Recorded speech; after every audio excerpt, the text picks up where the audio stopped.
가끔씩 이런 자리에서 발표를 하곤 하는데요.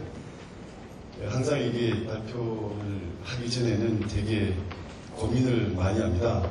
귀한 시간을 내 가지고 여기에서 이제 오셔서 아주 그냥 심리를 기울이면서 이제 경청하시고 또 업무에 도움이 되는 부분을 이렇게 컬렉팅 하시려고 노력을 많이 하실 텐데 제가 짧은 시간 동안 얼만큼 또 기여를 할 수 있을까 이 부분은 항상 제가 고민스럽게 생각하는 그런 부분입니다.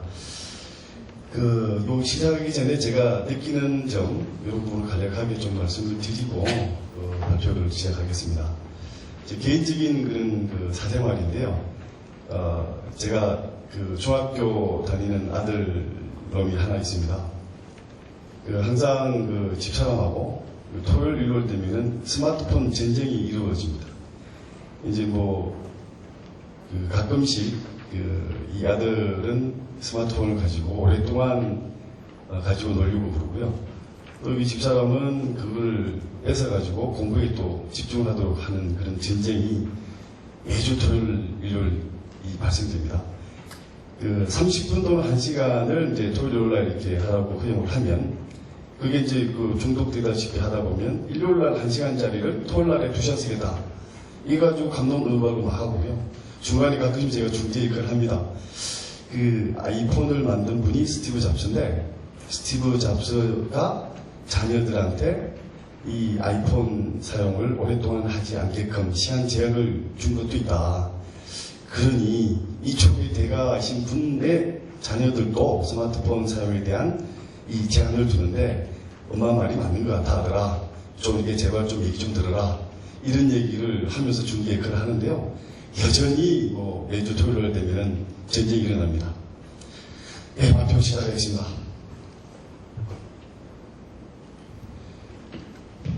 핀테크가 우리나라에 이 단어가 이제 들어온 지가 불과 얼마 되지 않았습니다. 그 이전에는 이제 스마트폰이라는 게 2009년도 그때 10월 달인가요? 그때 이제 아이폰이 이제 국내에 들어오면서 이 작은 기기, 이 모바일이라는 기기를 통한 비즈니스가 이제 활성화됐습니다. 그리고 과연 이 핀테크라는 것이 과연 우리가 살아감에 있어가지고 어떤 영향을 주는가에 대해서는 여기 오신 모든 분들이 피부로 느끼고 많은 변화가 있었다는 것을 절실히 느끼게 될 겁니다. 그럼 각 산업에는 어떤 영향을 줄까?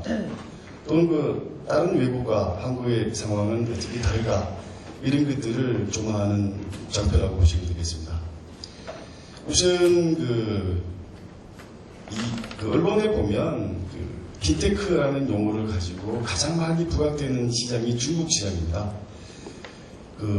흔히 우리의 경쟁력이 상당히 우수하다고 생각했던 부분들이 많죠. 그게 이제 금융 인프라죠.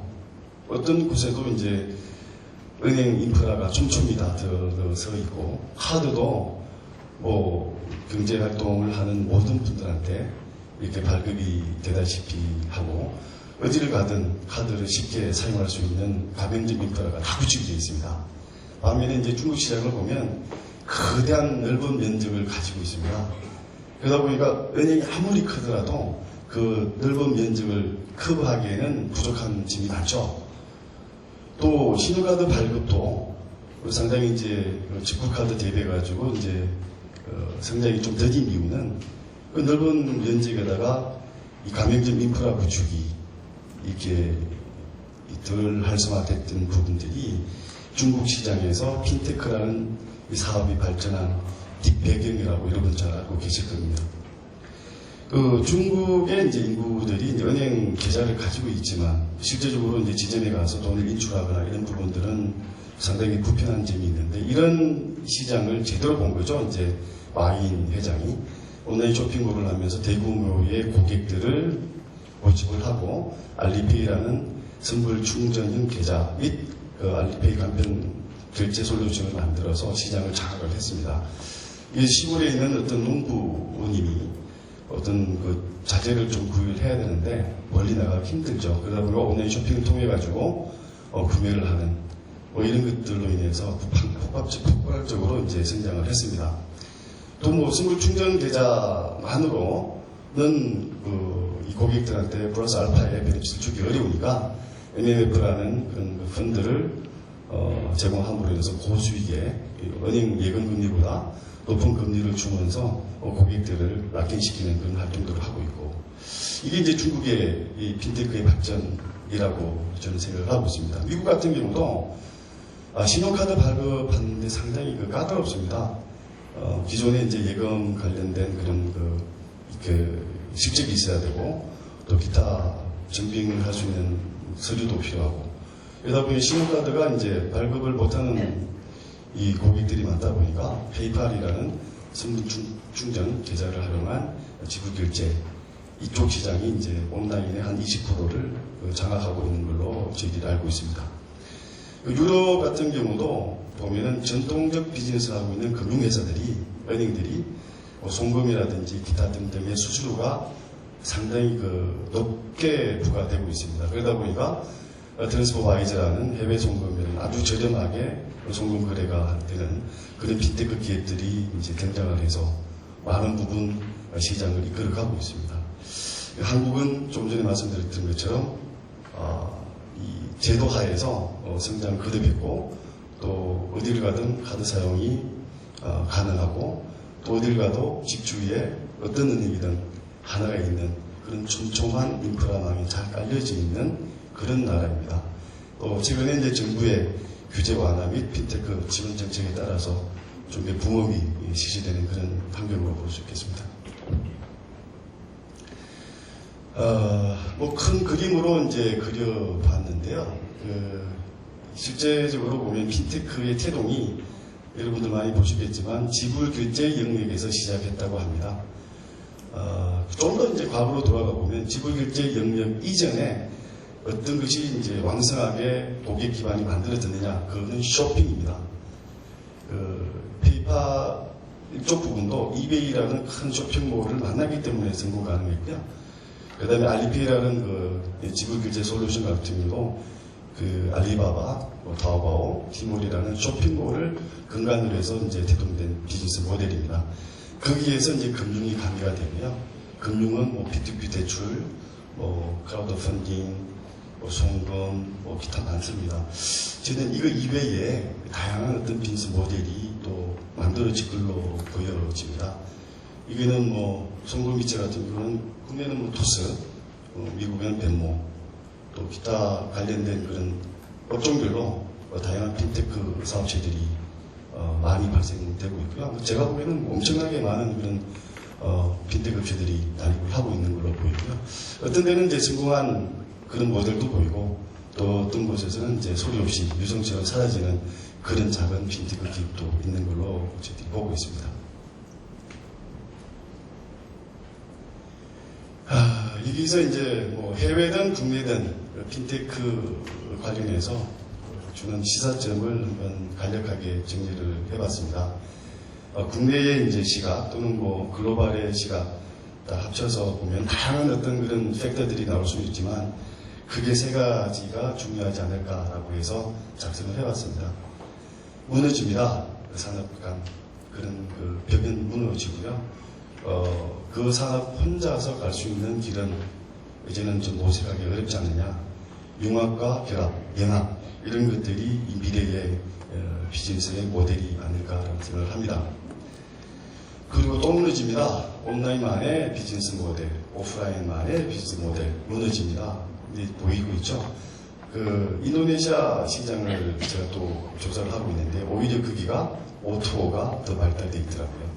한국은 이제 시작인 것 같은데 온라인에서 이제 보다가 오프라인에서 사고, 오프라인에서 물건 받다가 온라인에서 사고, 거기에 있는 근간은 스마트한 소비입니다. 현명한 소비가 그 근간이겠죠. 무진장 많은 어떤 정보 검색을 통해 가지고 가장 유리한, 가장 싼 그런 제품을 구매하는 방식이 O2O의 리버스, 그 다음에 노멀한 O2O 이런 형태로 이제 가고 있고요. 이거를 총체적으로 하면 퓨전 시대로 이제 전환이 되고 있고 변화가 이루어진다라고 이제 정리를 한번 해봤습니다. 두 번째입니다. 새로운 시장 참여자 등장 많이 했죠. 지금도 계속 생기고 있고 또 각종 간편 결제들을 무기로 해서 많이 나오고 있습니다. 이외에 산업에서도 많이 나오고 있습니다. 일명 이끌어서 이제 ICT 기업이라고 하는데 이 ICT의 정의가 상당히 모호합니다. 뭐 최근에 보면은 뭐 통신, 포탈, 그 스마트폰 제조사 다 포괄해가지고 이제 ICT라고 이렇게 하는데 그냥 뭐 구분해봤습니다. ICT 통신 유통 제조사들이 금융 영역을 어떤 뭐 창립을 한다, 진입을 한다라고 저는 생각을 안 하고 싶습니다. 뭐 제가 카드사에 있다 보니까 그런 것 같은데 거기는 본업에 충실하기 위한 본질을 어떻게 보면 강화하기 위한 금융 서비스죠. 금융 회사들과 연합한 금융 서비스를 제공하는 겁니다. 금융업이 아닙니다. 카드사 같은 경우는 이제 신용 한도라는 정부의 어떤 그 규제 또는 법적인 그 권리 하에서 신용 한도를 부여하고 카드를 쓰게 합니다. 근데 이런 이 참여자들은 그거를 담보로 한 서비스를 제공하는 거죠. 툴을 제공하는 겁니다. 그러면서 이제 그 업의 본질을 더 완강히 벽을 쌓고 고객들을 납득하고 고객들을 통해서 본인의 업무에서 경쟁해서 치열하게 살아남기 위한 몸부림을 하는 걸로 보이고요. 저들도 또한 경쟁이 심화되면서 몸부림을 치고 있는 상황입니다. 세 번째입니다. 채널입니다. 이 채널은 기존 전통적 비즈니스의 모델에서 우리가 다시 한번 또 재조명해야 될 그런 부분입니다. 조금 뒤에 이제 말씀드리겠지만 모바일 거래가 모바일을 통한 이 작은 기기 또는 태블릿을 통한 이 기기의 그 거래가 점진적으로 PC의 수준을 넘어설 것으로 이제 보입니다. 이 생활의 변화고 이 스마트폰이 이제 제 주위에 없으면 불안해지고 뭔가 이상해지고 심리적, 정신적 타격도 생기는 이런 것들이 이제 모바일 디바이스 세상인 것 같습니다. 수치적으로 한번 보여드리겠습니다. 요 추천은 이제 통계청 15년 6월 온라인 쇼핑 관련된 수치들입니다. 온라인으로 보게 되면 쿼터리 베이스로 이제 좋게 만들어 봤는데요. 14년 3쿼터에서는 이제 모바일 비중이 34%였습니다. 근데 15년 2쿼터, 한 1년 정도 지났는데 45%까지 올라왔고요. 연말 되면 한 50% 이상 더 넘어갈 걸로 보입니다. 급속도로 성장하는 그런 모바일 거래라고 볼 수 있고요. 그 다음 오프라인 쪽입니다. 오프라인의 이제 변동은 뭐 진폭이 별로 없습니다. 77조, 80조, 75조, 78조 진폭이 별로 없습니다. 그런데 한번 눈여겨볼 것이 온라인 쪽의 규모, 그 거래 규모가 오프라인 쪽의 거래 규모의 차지하는 비중이 점진적으로 늘고 있습니다. 예전에 보면 오프라인 거래가 전체 거래 규모에서 한 10% 이하였는데요. 이제는 10% 이상으로 가고 있습니다.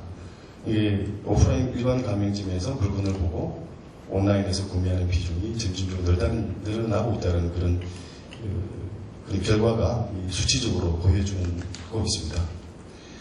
이런 여기서 눈여겨보고 또 시사점이 인플리케이션이 뭐냐면 O2O거든요. 여러분들 잘 아시겠지만 이제 배달 쪽, 그 다음에 택시 쪽, 이런 것들이 보이지 않게 많은 부분들이 O2O로 전환되고 있습니다. 이런 부분들이 이제 실생활에 깊숙이 이렇게 들어올 것으로 저희들이 예상을 하고 있습니다. 많은 분들이 이제 좀 뭐라 그럴까요? 컨퓨즈 하드에 생각하는 부분들입니다. 우리 회사에서도 그렇습니다. 이 업을 또 전문적으로 하는 분들도 그렇습니다. 헷갈려 하십니다. 카카오페이가 들어왔는데, 또는 뭐 삼성페이가 들어왔는데, 또는 뭐 어떤 해외 페이팔이 이제 들어오게 되면 이 카드사 쪽에 어떤 바운더리가 무너지지 않겠느냐라는 질문을 제가 작년부터 많이 받았습니다. 제가 그래서 그림을 하나 그렸습니다. 이게 그림인데요. 그 하단에 보면 이제 지급수단입니다. 여러분들이 이제 물건을 구매를 하거나 서비스를 받을 때 지불하는 수단은 카드가 있고요. 또 현금도 있고, 또는 이제 계좌이체를 할 수도 있고, 통밀도 있고, 다양합니다. 하단에는 이제 국내 같은 경우가 그 소비 지출의 70%가 신용카드와 체크카드를 사용을 합니다. 나머지가 한 30% 정도 되는데요. 일본 같은 경우는 20% 정도 됩니다. 카드 결제 비율이. 미국은 한 45% 이상 정도 되고요. 그만큼 한국에서는 카드에 익숙해져 있고 편하고 또 나름대로 의미 있는 걸로 자리 잡은 지가 오래됐습니다. 그만큼 편하죠. 보다 많은 리워드를 주기 위한 그런 그 페이 시리즈들이 나와 있습니다. ICT 쪽, 카카오페이, 네이버. 그 다음에 스마트폰 제조사 및 OS사 쪽에서는 국내에서는 이제 삼성페이가 8월 20날로 런칭이 됐고요. 애플페이는 뭐 미국에서 작년에 런칭이 있고, 안드로이드 페이는 넥서스 폰을 기반으로 해서 미국에 9월달에 오픈한다는 얘기가 있습니다. 여기 이제 브릿지가라는 누가 간편하고 편하냐 부분입니다. 그럼 그 위는 뭐냐? 스토어입니다. 가게죠. 그리고 이제 쇼핑몰로 보면은 이제 뭐 대형 쇼핑몰들이 있고요. 그 다음에 향후 어디로 가느냐? 오프라인으로 가게 됩니다. 그래서 제가 이제 정리를 하자면 카드사의 기반이 무너지느냐? 금융업이다. 저 위는 뭐냐? 서비스다. 여기 보면 이제 카드 기반의 그 거래는 오히려 더 융성해 줄 수 있다. 이렇게 저는 감히 판단하고 있습니다. 그 사업자입니다. 좀 전에 다 말씀드린 상황인데요. 그 카드사, 그 다음에 PG사, 유통사, ICT사, 글로벌로 보면은 결제 쇼핑 사업자, OS사, 제조사 이런 상당히 많은 부분들이 이렇게 나와 있고 또 격렬하게 각축전을 벌이면서 경쟁하고 있습니다. 과연 누가 살아남을까요? 아마 강력한 플레이가 살아남을 겁니다. 그거는 곧 편리성과 범용성과 안정성이 담보된 그 세 가지가 담보된 솔루션만이 아마 지속적으로 성장 가능하고 살아남을 겁니다. 지구결제 시장의 미래를 한번 그려봤습니다. 제가 신도 아니고 전문적인도 아니고 인사이트를 가졌다고는 하나 부족하기 때문에 그냥 제너럴한 입장으로 여러분과 더불어서 좀 공유할 수 있는 부분을 이렇게 그려봤습니다. 결제 솔루션이 조금 전 말씀드렸던 것처럼 각 사의 고객들 락인, 리텐션, 그 다음에 이탈 방어 또는 고객의 강화 측면으로서 모든 결제 솔루션들이 수평으로 쫙 이렇게 난립이 되고 있습니다. 많이 나와 있습니다. 각사들 나름대로 그런 의미를 가지고 혜택도 주면서 고객을 확보하기 위한 그런 경쟁을 많이 하고 있습니다. 그 비금융사는 금융 서비스로서 솔루션을 많이 냈고요. 제가 보기에는 이제 단기적으로 오히려 카드의 매출액의 잠식보다는 증대가 되지 않겠나 생각을 하고 있고요. 대신에 주도권 경쟁은 심화될 거다. 석세스 팩터는 커버리지, 안정성, 그 다음에 경쟁력. 좀 전에 이제 말씀드린 부분에 추가적으로도 말씀을 드립니다. 향후는 어떻게 될 것이냐? 센 놈이 이깁니다. 과연 누가 이길 것이냐? 그거는 각사만이 갖고 있는 특장점을 가지고 보면 여러분들도 감히 예단할 수 있을 겁니다. 사용 서비스를 보시면 어느 정도 알 수 있을 걸로 저희들이 판단이 되고 있습니다.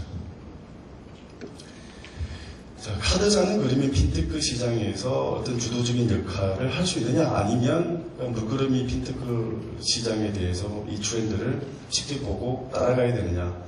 과연 이 핀테크 시장에서 경쟁력을 보유하고 있느냐? 이 부분을 깊이 자성하면서 들여다봤습니다. 과연 우리가 경쟁력이 있느냐? 있다라고 이제 잠재적 결론을 내리는데요. 막대한 고객을 확보하고 있습니다. 신한카드 같은 경우는 신용체크 포함해서 2,200만 고객을 보유하고 있습니다. 카드 발급 가능한 고객이 한 2,500만인데요. 2,200만 고객을 보유하고 있습니다. 그리고 결제금융 전문성, 카드업을 한 지 한 30년 정도 되는데요. 그에 따른 전문성을 저희들이 보유하고 있다라고 이렇게 하고 있고요. 그 다음에 각종 마케팅 툴들이 있습니다. 시장 파급력 또한 스피드 있게 할 수 있습니다. 여러 가지 문제도 많고 탈도 많았습니다. 리스크 관리력도 저희들이 경쟁 요소로 갖고 있습니다. 인프라, 국내 오프라인 가맹점 인프라 250만 다 들고 있습니다. 온라인 쪽도 들고 있습니다. 글로벌 사업력은 미진하지만 앞으로 저희들이 지속적으로 해야 될 부분이 있습니다. 그래서 핀테크에 대해서 선도라는 말은 좀 금방져 보이고요. 같이 할 수 있는 부분들이 있는데 거기에는 가맹점 인프라, 마케팅, 리스크, 시너지 그 밑단에는 고객 기반과 빅데이터를 활용한 분석력 이런 것들이 핀테크에 가장 적합한 산업이 카드 산업이지 않을까라고 저희들이 조심스럽게 전망하고 있습니다.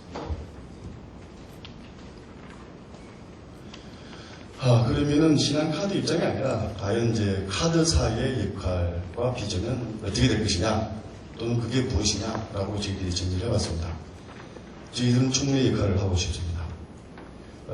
이 핀테크의 이제 시발점이나 또는 태동 역사를 보게 되면 지구 결제 영역입니다. 이쪽 부분에 대해서 오픈과 동시에 협력을 하게 되면 총무의 역할을 저희들이 할 수 있는 거고요.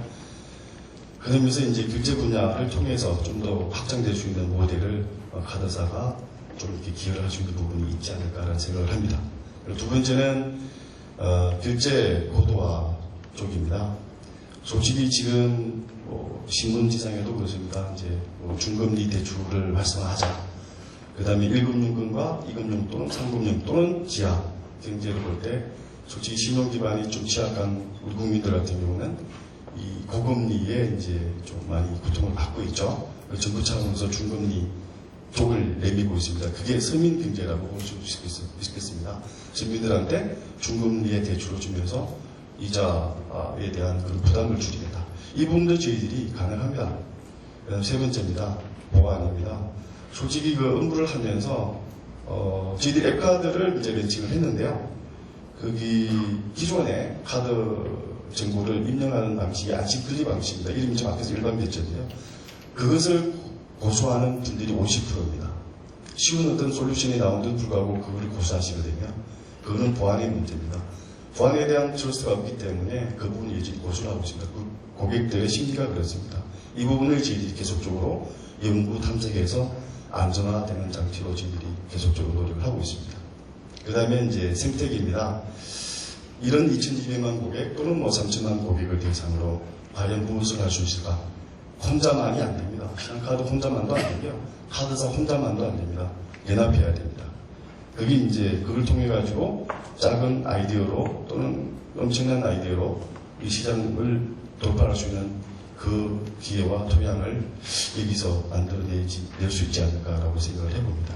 그러면 사업 경쟁력이 어떻게 보면 비약적인 도약을 갈 수도 있을 거고요. 그 다음에 좀 예전에 말씀드렸던 오토그래 중개 모델로서 더불어서 동반 성장하는 그런 빛도 모색할 수 있을 거라고 생각을 합니다.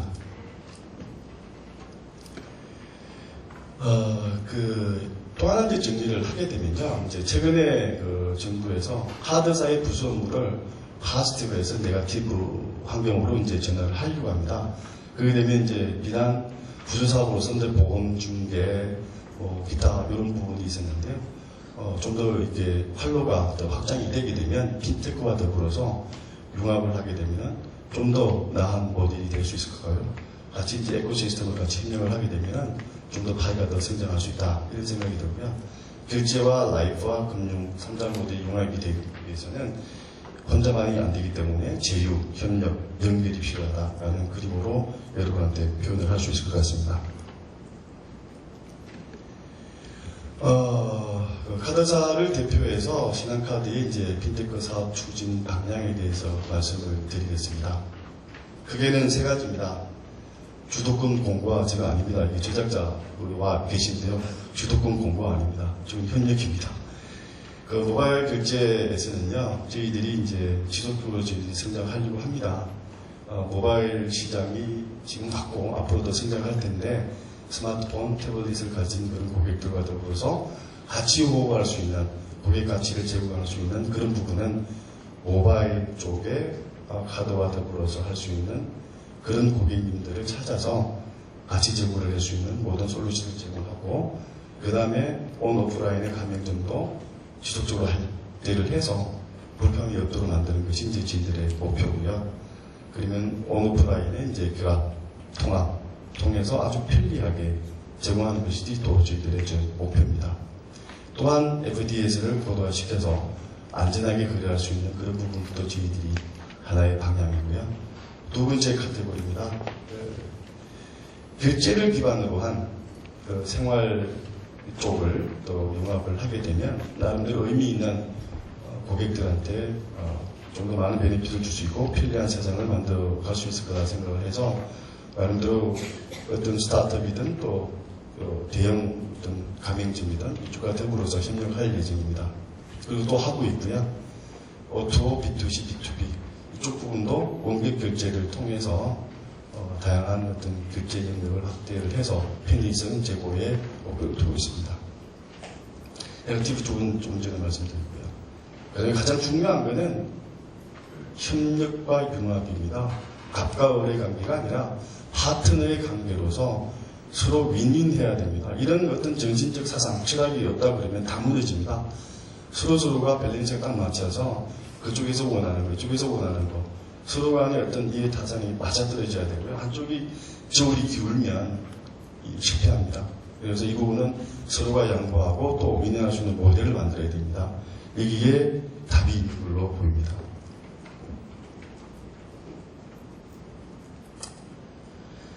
혼자서 한번 상상을 해봤습니다. 여러분도 궁금할 겁니다. 화두입니다. 플라스틱 카드가 모바일로 넘어갈 거냐? 많은 질문을 하고 있습니다. 30년 동안 우리 국민들이 카드라는 지불결제 수단에 습관화되어 왔습니다. 고도성장기인 80년대 해외에서 현금을 들고 나가지고 범죄자들의 주 타깃이 됐었죠. 그러면서 신문지상에도 많이 나고요. 그러면 이게 어떻게 가야 되느냐? 작은 플라스틱 하나 가지고 다 쓸 수 있는 걸로 하자. 현금 없는, 지폐가 없는 곳으로 가자라고 한 게 이제 이 신용카드였습니다. 그래서 이제 범죄 타겟에서 좀 벗어날 수 있었고요. 또 두꺼운 어떤 지갑을 가지지 않게끔 했던 것이 이제 이쪽입니다. 지불결제 습관이 여러분들 금세 올 수는 있습니다. 특히 우리나라 국민들은 고학력에 또 교육이 잘 돼 있고 또 받아들이는 수용성이 되게 넓고 강한 민족입니다. 그렇기 때문에 어떤 순간 확 넘어갈 수는 있습니다.